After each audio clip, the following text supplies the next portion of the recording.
بسم الله الرحمن الرحيم سيقول السفهاء من الناس ما ولاهم عن قبلتهم التي كانوا عليها قل لله المشرق والمغرب يهدي من يشاء إلى صراط مستقيم وكذلك جعلناكم أمة وسطا لتكونوا شهداء على الناس ويكون الرسول عليكم شهيدا وما جعلنا القبلة التي كنت عليها إلا لنعلم من يتبع الرسول ممن ينقلب على عقبيه وإن كانت لكبيرة إلا على الذين هدى الله وما كان الله ليضيع إيمانكم إن الله بالناس لرءوف رحيم قد نرى تقلب وجهك في السماء فلنولينك قبلة ترضاها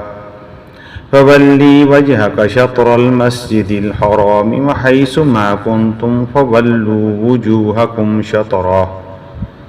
وإن الذين أوتوا الكتاب ليعلمون أنه الحق من ربهم وما الله بغافل عما يعملون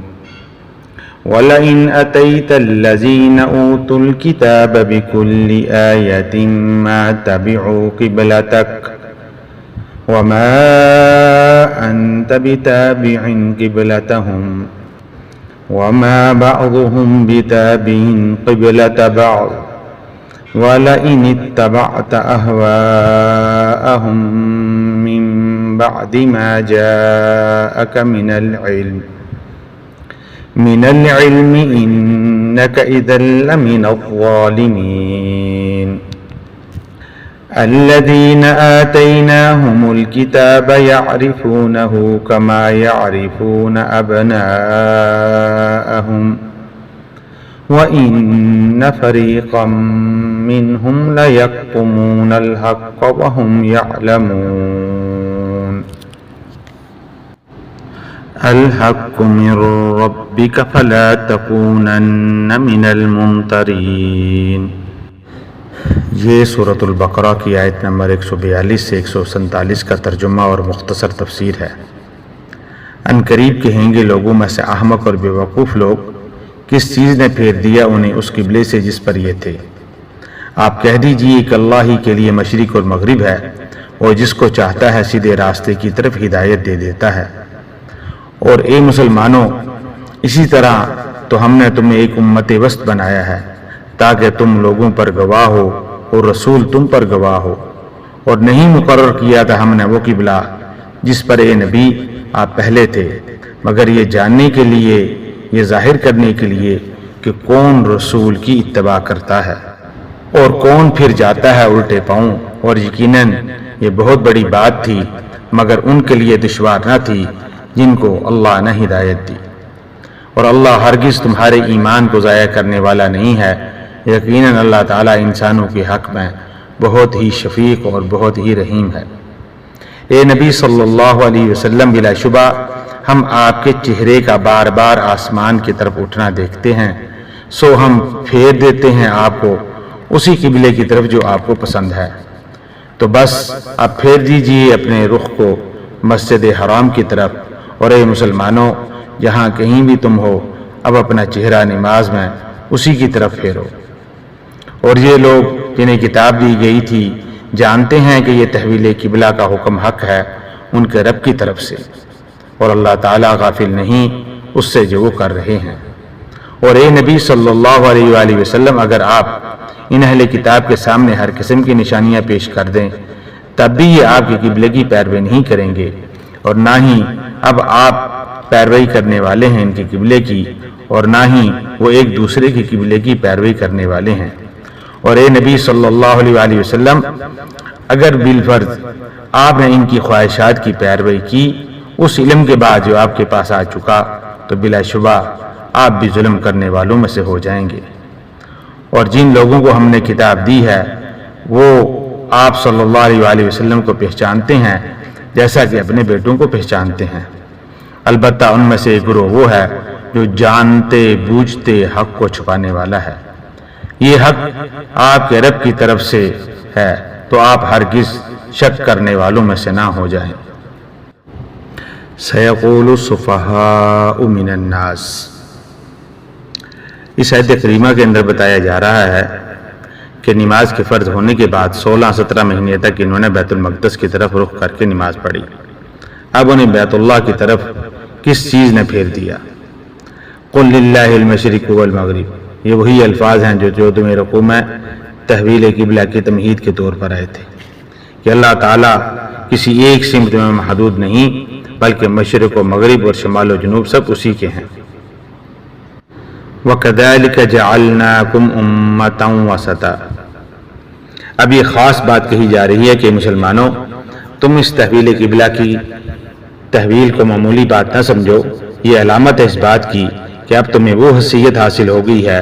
کہ تم لوگوں پر گواہ ہو اور رسول صلی اللہ علیہ وسلم تم پر گواہ ہوں۔ اب یہ تمہارا فرض منصبی ہے کہ رسول اللہ صلی اللہ علیہ وسلم نے جس دین کی گواہی تم پر اپنے قول و عمل سے دی، اسی دین کی گواہی تمہیں اپنے قول اور عمل سے پوری نوع انسانی کو دینی ہے۔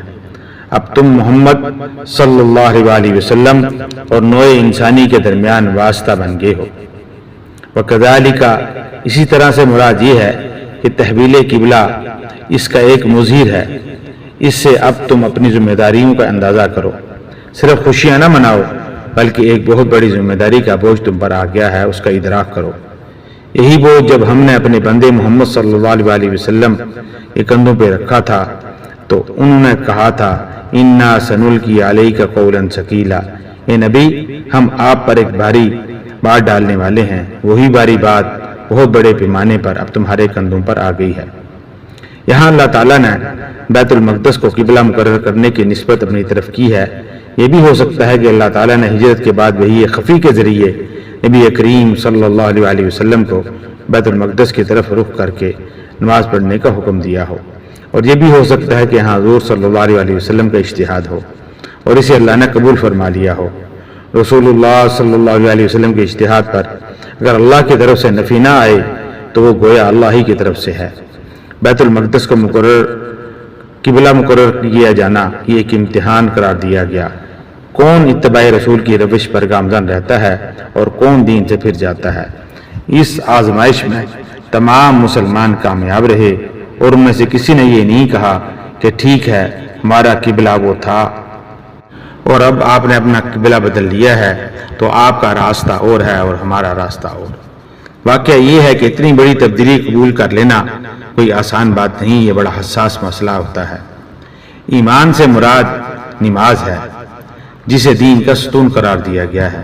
یہ بات اس تشویش کے جواب میں فرمائی گئی کہ جو بعض مسلمانوں کو لاحق ہو گئی تھی کہ ہماری ان نمازوں کا کیا بنے گا جو ہم نے 16 مہینے بیت المقدس کی طرف رخ کر کے پڑھی۔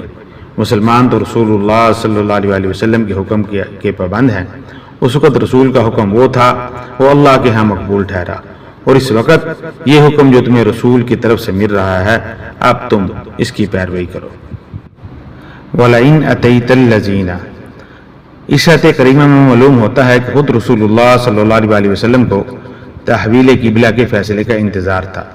اور آپ علیہ الصلوۃ والسلام یہ بھی وقفہ شاہ گزار رہے تھے جس میں نماز پڑھتے ہوئے بیت اللہ کی طرف پیٹھ ہو رہی تھی۔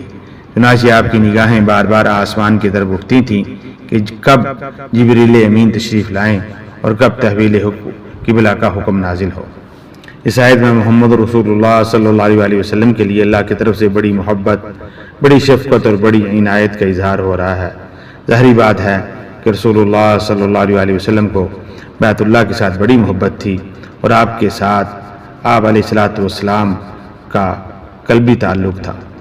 تو رات میں بھی یہ بات مذکور ہے کہ اصل قبلہ ابراہیمی بیت اللہ ہی تھا۔ بیت المقدس کو تو حضرت ابراہیم علیہ الصلوۃ والسلام کے 1000 سال بعد حضرت سلیمان علیہ السلام نے تعمیر کیا تھا، جسے ہیکل سلیمانی سے موسوم کیا جاتا ہے۔ انہو سے مراد یہاں بیت اللہ کا اس امت کے لیے قبلہ ہونا ہے۔ اس بات کا حق ہونا اور اللہ تعالیٰ کی طرف سے ہونا یہود پر واضح تھا،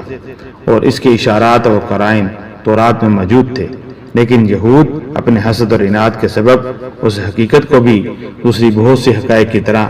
جانتے بوجھتے چھپاتے تھے۔ الذین آتیناہم الکتاب یعرفونہ کما یعرفون ابناءہم۔ حد یہ ہے کہ یہ خود آپس میں ایک دوسرے کی قبلے کی پیروی نہیں کرتے، اگرچہ یہود و نصارہ سب کا قبلہ یروشلم ہے، لیکن عین یروشلم میں جا کر یہودی ہیکل سلیمانی کا مغربی گوشہ اختیار کرتے تھے اور مغرب کی طرف رخ کرتے تھے، جبکہ نصارہ مشرق کی طرف رخ کرتے تھے، اس لیے کہ حضرت مریم علیہ السلام کا جس مکان میں اعتکاف تھا وہ اور جہاں فرشتہ ان کے پاس آیا تھا وہ ہیکل کے مشرقی گوشے میں تھا۔ اس کے لیے قرآن کریم میں مکاناً شرقیہ کا لفظ آیا ہے، اور عیسائیوں نے اسی مشرقی گھر کو اپنا قبلہ بنا لیا تھا۔ یہاں یہ نوٹ کر لیجئے کہ قرآن حکیم میں تورات اور انجیل کے ماننے والوں میں سے غلط کاروں کے لیے مجہول کا صیغہ آتا ہے۔ اوتوا الکتاب جنہیں کتاب دی گئی، اور جو ان میں سے صالحین تھے، صحیح رخ پر تھے، ان کے لیے معروف کا صیغہ آتا ہے، جیسے یعرفونہ میں ہو ضمیر کا مرجع قبلہ ہے، قرآن بھی ہے اور محمد رسول اللہ صلی اللہ علیہ وسلم بھی ہیں۔ الحق من ربک، اس آیت کریمہ کا ترجمہ یوں بھی کیا گیا ہے کہ حق وہی ہے جو آپ کے رب کی طرف سے ہے۔ خطاب کا رخ رسول اللہ صلی اللہ علیہ وسلم کی طرف ہے، اور آپ صلی اللہ علیہ وسلم کی وساطت سے دراصل ہر مسلمان سے یہ بات کہی جا رہی ہے، اس بارے میں کوئی شک و شبہ اپنے پاس مت آنے دو کہ یہی تو حق ہے تمہارے پروردگار کی طرف سے۔